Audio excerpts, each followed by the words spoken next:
आपको समझ में किसका सुरेंद्र राजपूत जो क्लेम कर रहे हैं, किसका होगा जाट, किसके ठाट, किसकी खड़ी होगी खाट। और मैं सिर्फ ये, अब जब देश के संवैधानिक पद पर बैठे हुए जगदीप धनखड़ जाटों का इस्तेमाल, जाटों के नाम का जिक्र कर रहे हैं, तो फिर हालांकि बतौर पत्रकार मैं इससे बचना चाहती हूँ, मैं नहीं चाहती कि ये जाति डिवाइसिव पॉलिटिक्स नजर आए, लेकिन फिर भी ये पूरा गणित किसकी तरफ जाता हुआ 2024 में दिख रहा है? देखिए, गणित से ज्यादा रसायन जरूरी है। गणित तो जरूरी है ही, रसायन बहुत जरूरी है। अगर चुनाव जो है सिर्फ गणित नहीं होता है। मैं दो उदाहरण दूंगा। 2019 में सपा बसपा एक साथ हुए, गणित बना लेकिन रसायन नहीं बना। लेकिन 2015 में बिहार में जब लालू नीतीश एक साथ हुए तो गणित भी बना और रसायन भी बन गया।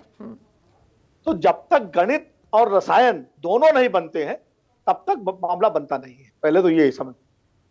और ये बड़े दुर्भाग्यपूर्ण बात है। पहली बात तो ये है कि आज चौधरी चरण सिंह साहब की जयंती है और मैं स्वयं में उनका बड़ा आदर करता हूं और उनके विचारों का अनुयायी रहा, तो उनको मैं श्रद्धांजलि देता हूं।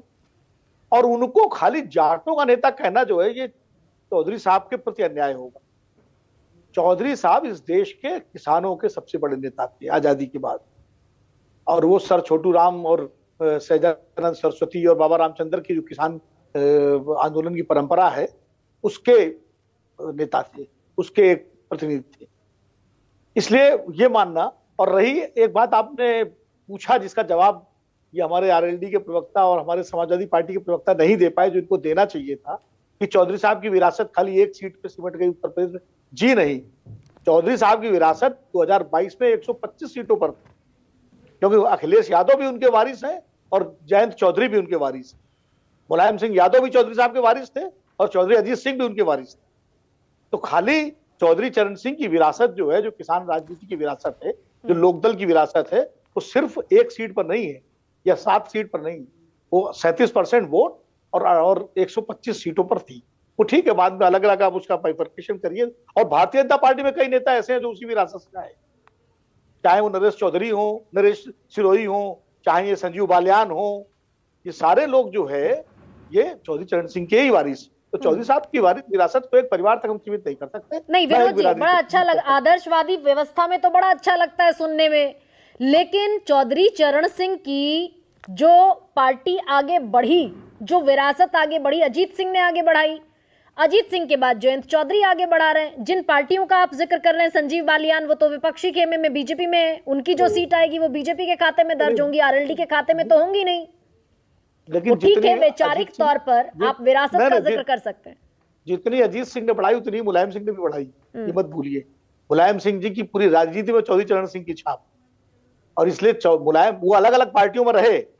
अजीत सिंह जी राष्ट्रीय लोकदल के नेता रहे, मुलायम सिंह समाजवादी पार्टी के नेता रहे, लेकिन चौधरी साहब के वारिस दोनों थे। तो इसलिए मुलायम सिंह यादव की राजनीतिक सफलता को चौधरी साहब की सफलता माना जाएगी। तो ये, लेकिन मैं आज के विषय पर आता हूं, जिस विषय पर आपका शो है। देखिए, जाट का अपमान हो गया या यादव का अपमान हो गया या ब्राह्मण का अपमान हो गया, ये नेता लोग इस्तेमाल करते रहते हैं इस तरह से राजनीति में। और खास करके जो उपराष्ट्रपति हैं देश के, चाहे वो किसी बिरादरी से, उनकी कोई बिरादरी नहीं होती, वो उपराष्ट्रपति संवैधानिक पद पर बैठे हुए किसी व्यक्ति की कोई जाति नहीं होती है। और आज तक हमने कभी जाति सुनी भी नहीं। हमने 40 साल की पत्रकारिता के जीवन में, और राजनीतिक रूप से तो मैं सक्रिय रहा हूं अपने छात्र जीवन से और पहले भी, कभी भी किसी प्रधानमंत्री की, किसी राष्ट्रपति की, किसी उपराष्ट्रपति की जाति का जिक्र इस देश में कभी नहीं हुआ। तो इसीलिए क्या ये सवाल बड़ा जरूरी हो जाता है पूछा जाना कि अचानक ये जो जाट जाट का शोर है, क्या ये 2024 का प्रयोग ही फिर माना जाए? क्योंकि पहली बार इस तरीके से ये इतनी सतह पर नजर आ रहा है। शोर इसलिए हुआ कि अभी हाल ही में जो विधानसभा चुनाव संपन्न हुए, उसमें राजस्थान में पूरी जाट बेल्ट में बीजेपी हारी। चूरू में, गंगानगर में, सीकर में, झुंझुनू में, ये सारे जो जिले हैं जहां जाट बहुल, अधिकतम सीटें कांग्रेस जीती है। कांग्रेस हारी है इधर से, ये आपके पूर्वी राजस्थान से और चित्तौड़ वाले इलाके से, मेवाड़ के इलाके से। तो ये एक चिंता भारतीय जनता पार्टी को है, क्योंकि पिछले चुनाव में उसको जाटों का वोट मिला था 2019 में, हनुमान बेनीवाल उनके साथ थे। हरियाणा में उसको अच्छा वोट मिला था, और हरियाणा में भी इस बार अभी जिस तरह की खबरें आ रही हैं, खासकर किसान आंदोलन के बाद और महिला पहलवानों के आंदोलन के बाद, कि खासकर किसान बिरादरी के बीच में, और अगर आप उसको स्पेसिफिक कहें तो जाटों के बीच में, उसको थोड़ा सामना करना पड़ सकता है मुश्किलात का। तो ऐसे में एक मुद्दा हाथ लग गया। इंडिया गठबंधन के नेताओं की, मैं क्या कौन सा शब्द इस्तेमाल करूं, मुझे अच्छा नहीं लगता, वो अपमान होता। मैं ज्यादातर उस तरह की भाषा का शब्द इस्तेमाल नहीं करता। उनकी गलती के कारण जो मिमिक्री जैसा गलत काम किया जो उन्हें नहीं करना चाहिए था, और जो उसके बाद सुरेंद्र राजपूत जी बैठे हुए हैं, हमारे मित्र हैं, इनके नेता ने फोटोग्राफी की। अरे भाई ये सब नहीं करना चाहिए ना आपको। तो आपने लेकिन मुद्दा दे विनोद जी, दिया, जो सबसे आपने बड़ा मुद्दा दे दिया। लेकिन जो असल कारण बताया आपने राजस्थान का और हरियाणा का, और उत्तर प्रदेश के आंकड़े भी इसी तरफ इशारा कर रहे हैं कि 19 में जो सीटें घटी 2014 के मुकाबले, कहीं 24 में और ना घट जाएं, तो ऐसे में